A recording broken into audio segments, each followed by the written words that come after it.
നമസ്കാരം. കഴിഞ്ഞ ദിവസത്തെ മലയാള മനോരമ ദിനപത്രത്തിൽ എറണാകുളം എഡിഷന്റെ ഏറ്റവും അവസാനത്തെ പേജിൽ കണ്ട ഒരു ഫോട്ടോയും വാർത്തയുമാണ് ഇങ്ങനെ ഒരു വിഷയം പറയാൻ കാരണം.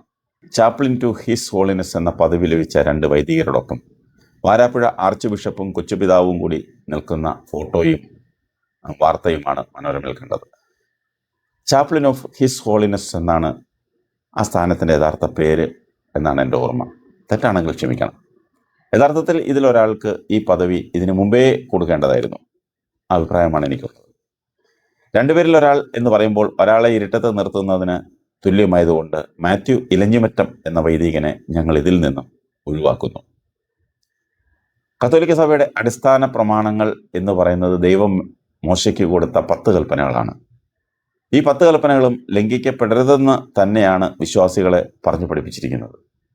ഈ 10 കൽപ്പനകളുടെ ലംഘനം നടന്നു കഴിയുമ്പോഴാണ് കുമ്പസാരം എന്ന കൂദാശയിലൂടെ അത് അവസാനിപ്പിച്ചു തരുന്നതെന്നാണ് വിശ്വാസം. അതിലെ 3-ാം കൽപ്പന പറയുന്നത് ദൈവത്തിൻ്റെ തിരുനാമം വൃഥ ഉപയോഗിക്കരുതെന്നാണ്. എന്ന് വെച്ചാൽ ആവശ്യമില്ലാതെ ദൈവത്തിൻ്റെ പേര് പറയരുത്, അല്ലെങ്കിൽ ആ പേര് പറഞ്ഞ് സത്യം ചെയ്യരുത് എന്നൊക്കെയാണ്. 9-ാം പ്രമാണം എന്ന് പറയുന്നത് കള്ളസാക്ഷ്യം പറയരുതെന്നാണ്. എന്തെല്ലാം ലാഭമുണ്ടായാലും അയൽക്കാരനെതിരെ കള്ളം പറയുകയോ അപകീർത്തിപ്പെടുത്തുകയോ സാക്ഷ്യപ്പെടുത്തുകയോ ചെയ്യരുതെന്നാണ്. ഇതിലെ ഒരു വൈദികൻ, അദ്ദേഹം പ്രൊക്യുറേറ്ററായിരുന്ന കാലത്ത് കോടതിയിൽ കയറി നിന്ന് ബൈബിളിൽ തൊട്ട് ചെയ്ത കള്ളസത്യം, കള്ളസാക്ഷ്യം, അത് കോടതി രേഖകളിലുള്ളതാണ്. അങ്ങനെ ഒരാളെ തന്നെ ഇതുപോലെയുള്ള മാന്യസ്ഥാനങ്ങൾ കൊടുത്ത് അലങ്കരിച്ചിരുത്തുവാൻ മാത്രം എന്ത് മേന്മയാണ് അയാൾക്കുള്ളതെന്ന് വാരാപ്പുഴ ആർച്ച് ബിഷപ്പ് വെളിപ്പെടുത്തണം. ഈ വൈദികൻ കള്ളസാക്ഷ്യം പറഞ്ഞതും പ്രവർത്തിച്ചതും അക്കാലത്ത് ഉന്നത സ്ഥാനം വഹിച്ചിരുന്ന അന്നത്തെ ആർച്ച് ബിഷപ്പിനും ഇന്നത്തെ ആർച്ച് ബിഷപ്പിനും അറിവുള്ളതാണ്. 9-ാം പ്രമാണം കള്ളസാക്ഷ്യം പറയരുതെന്നാണ്. അതേതായാലും പറഞ്ഞു.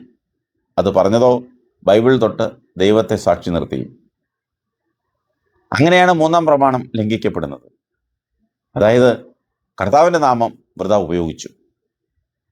സഭയുടെ കാഴ്ചപ്പാടിൽ നിന്ന് നോക്കിയാൽ ഇത് രണ്ടും വലിയ തെറ്റ് തന്നെയാണ്. ഇതിലെ ഏറ്റവും വലിയൊരു കുസൃതി, ഈ വൈദികനോട് അന്ന് ഒരു വിശ്വാസി കള്ളസാക്ഷ്യം പറയുന്നത് തെറ്റല്ലേ അച്ചോ എന്ന് ചോദിച്ചപ്പോൾ കോടതികളിൽ കേസ് ജയിക്കാൻ വേണ്ടി പറഞ്ഞു എന്നുള്ളത് കൊണ്ട് കുഴപ്പമൊന്നുമില്ല എന്ന അറിവും പറഞ്ഞു കൊടുത്തു. ആ വിശ്വാസിക്ക് അതോടുകൂടി ബോധ്യമായി കോടതിയിൽ എന്തും പറയാമെന്ന്. ബൈബിളിൽ തൊട്ട് സത്യം ചെയ്തിട്ട് ഒരു എളുപ്പമില്ലാതെ കോടതിയിൽ കയറി നിന്ന് പച്ചക്കള്ളം പലവട്ടം പറയാൻ അറിവുള്ള ഒരാൾക്ക് ഈ സ്ഥാനം അത് കൊടുത്താൽ പോരായിരുന്നു. പിന്തുടർച്ച അവകാശമുള്ള സഹായമെത്രാൻ സ്ഥാനം തന്നെ കൊടുത്ത് അലങ്കരിക്കുകയായിരുന്നു വേണ്ടത്. ഈ സ്ഥാനം ചെറുതായിപ്പോയി. അന്നത്തെ വാരാപ്പുഴ അതിരൂപത അധ്യക്ഷന് തെറ്റായ കാര്യങ്ങൾ പറഞ്ഞു കൊടുത്ത് വഴിതെറ്റിച്ച് പലതും ചെയ്യിപ്പിച്ചിട്ടുള്ള ഒരു വൈദികനാണ് ഈ വിദ്വാൻ. ഇങ്ങനെയുള്ളവർക്ക് ഇതുപോലെയുള്ള സ്ഥാനങ്ങൾ നൽകി കഴിയുമ്പോൾ ജനങ്ങളിൽ ഈ സ്ഥാനമാനങ്ങളോടുള്ള അത് വഹിക്കുന്നവരോടുമുള്ള, ഇത് നൽകുന്നവരോടുമുള്ള, ആ സഭയോടുമുള്ള ബഹുമാനം നഷ്ടപ്പെടുക എന്നത് തന്നെയാണ് യാഥാർത്ഥ്യം. ഇനിയെങ്കിലും മെത്രാന്മാർ തിരിച്ചറിയണം. 10 കൽപ്പനകളിൽ ഏത് കൽപ്പന ലംഘിക്കാനാണ് ഏറ്റവും പ്രയാസമെന്ന് പണ്ടൊരാൾ ചോദിച്ചിരുന്നു. അറിവുള്ള ഒരാൾ അതിന് മറുപടി പറഞ്ഞത് ഏതെങ്കിലും ഒന്ന്. കാരണം ഒരു കൽപ്പന ലംഘിച്ചു കഴിഞ്ഞാൽ മറ്റു കൽപ്പനകൾ ലംഘിക്കാനുള്ള ഭയം മാറിക്കിട്ടും. അതോടുകൂടി മുഴുവൻ കൽപ്പനകളെയും ലംഘിക്കുന്നതിന് യാതൊരു മാനസിക ബുദ്ധിമുട്ടും പ്രയാസങ്ങളും ഉണ്ടാവുകയില്ല. ഈ വൈദികൻ 3-ാം കൽപ്പനയും 9-ാം കൽപ്പനയും നഗ്നമായി ലംഘിച്ച ചരിത്രരേഖകൾ നിലനിൽക്കെ ഇദ്ദേഹത്തെ ഈ സ്ഥാനത്തിന് തിരഞ്ഞെടുത്തത് ഉചിതമായില്ലെന്നാണ് എൻ്റെ ഒരു അഭിപ്രായം.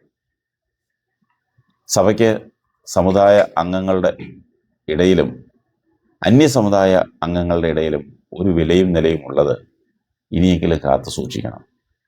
ഉളുപ്പെന്ന് പറയുന്ന സാധനം ഈ വൈദികനുണ്ടെങ്കിൽ ലഭ്യമായ ഈ സ്ഥാനം ഉപേക്ഷിച്ച് മാതൃക കാണിക്കാനുള്ള മനസ്സെങ്കിലും കാണിക്കണം. അത്രേ പറയുന്നുള്ളൂ.